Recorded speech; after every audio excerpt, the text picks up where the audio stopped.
Welcome back to Coyote Classics. Today we're checking out a good looking little 1967 Mustang convertible.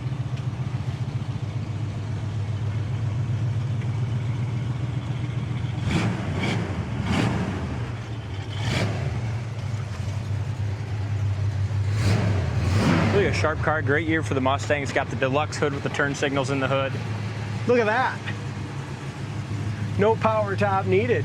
I know, I probably should have showed them quick, but it's manual top and it works really well. The canvas looks great. We can go into the hood first and then come back to that. It's got the plastic back window, that looks good. Man, it runs great. And how about power steering, brakes, and air? Yeah. Really sharp underneath the hood, and as Chad mentioned, some great options for a little pony car. We got to charge the air yet, so that will be done before it goes out. It'll have cold AC, and we have to do a front end alignment yet, right, D? Yes, yep, I drove it this morning, just pulls a little bit right, but pretty easy deal there. You can go ahead and start, I'll do this quick. Sounds good. Underneath the hood looks good. As Chad already mentioned, to start us off, steering, brakes, and air. We will charge the air, make sure that blows cold. Paint on the bottom side of the hood is beautiful. And this car, a little bit on the history of it, we were told the previous owner had owned this since 1990. It had a full restoration done in 1990.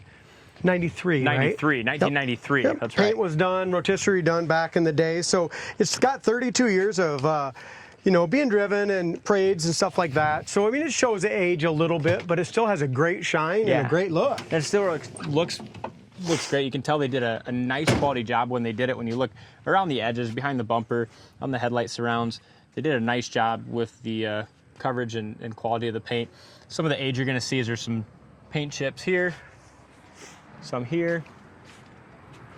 Yeah, this thing's sharp, though. Yeah, very. All new bumper, horse and corral, GT fog lights are new. Yeah, that all looks great.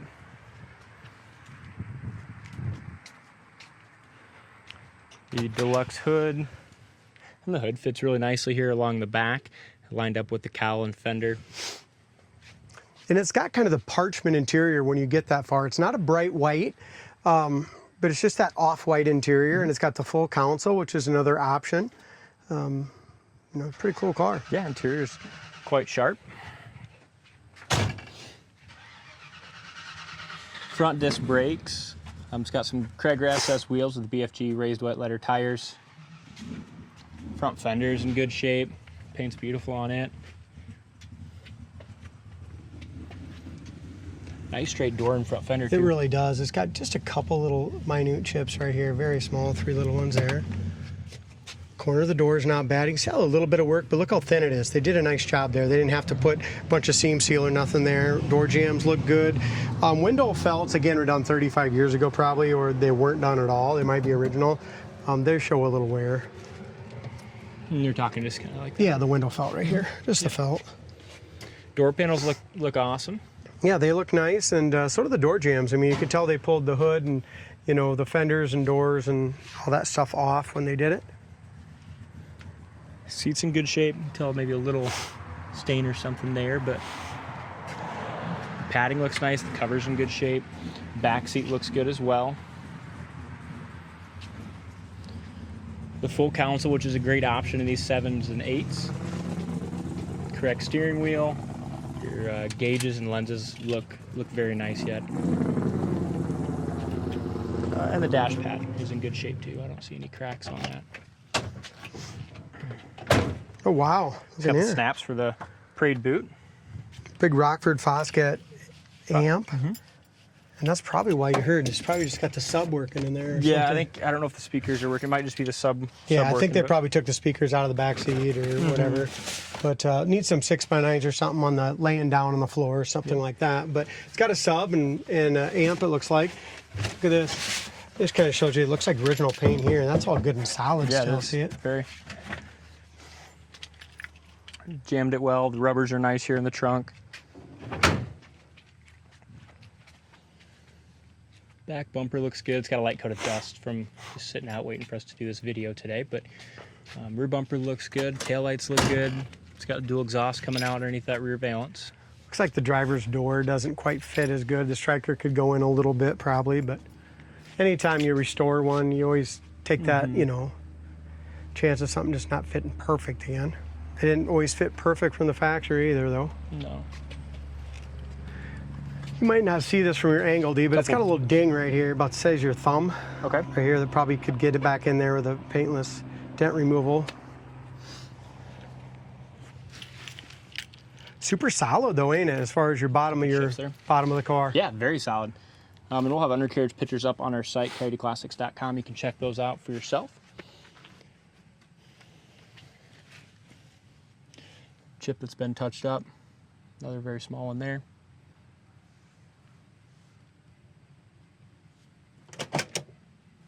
Here's your driver's side corner of the door. Yeah, that's nice, ain't it?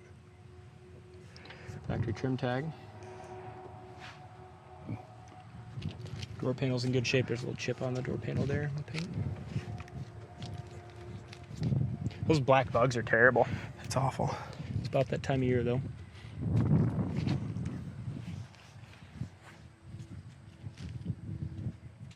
Driver's seat's in good shape.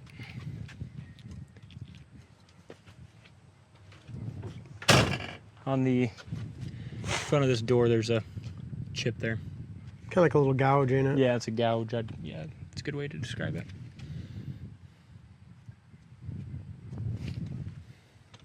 All right. Looks like it's original interior. I mean, original carpet for sure. Look at that stuff. Or at least done 30 years ago. It faded out pretty good, didn't it? Yeah. Could use another little shot of dye. Would look good. Starts good, and both of the turn signals work on the hood too, D. I don't know if you can see that out there. Your side's on right now. See it? Uh-huh. Yeah. There's my side. Temperature gauge works, oil pressure gauge works, alternator gauge works, gas gauge works. We're at a quarter of a tank right now. A couple things left that I noted. As you mentioned, the heater works and stuff. The AC needs to be charged, which we're going to do. Radio works. You can hear the amp and the sub kick in. That's why you can hear that. Yeah. But you can't hear there's no speakers. Those little knobs always fall off these radios, I swear. Yeah. We can put it back on when we get to that shop. We'll get it. There you go. That's how you turn them on and off too.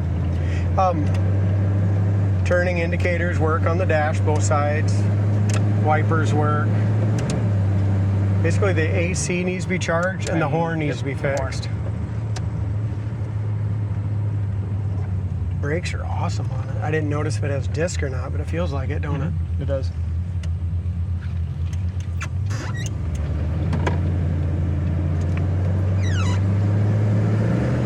Speedometer works good.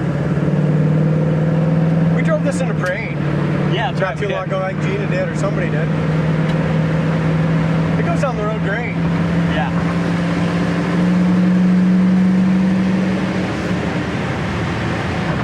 Suspension feels good. I mean, that's way up in highway speed, up by 70 mile an hour or whatever, and there's no vibration in the tires, no flat spots, nothing like that. So that's nice. good. Yeah. We'll do a high-speed brake up here, and then we're going to go through the gears and the tranny.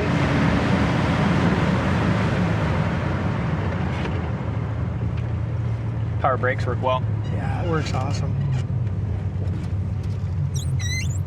A little tiny squeak right here. I think the steering wheel and the steering collar might be just a little close.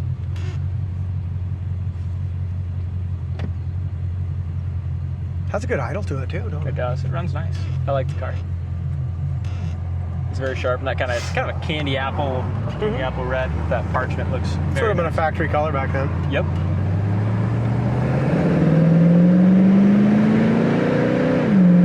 You said 302 engine. Runs good. Shifts great. Steers nice down the road too. It's a nice one. Check it out on the site, coyoteclassics.com. Thanks for watching, and we'll see you on the next test.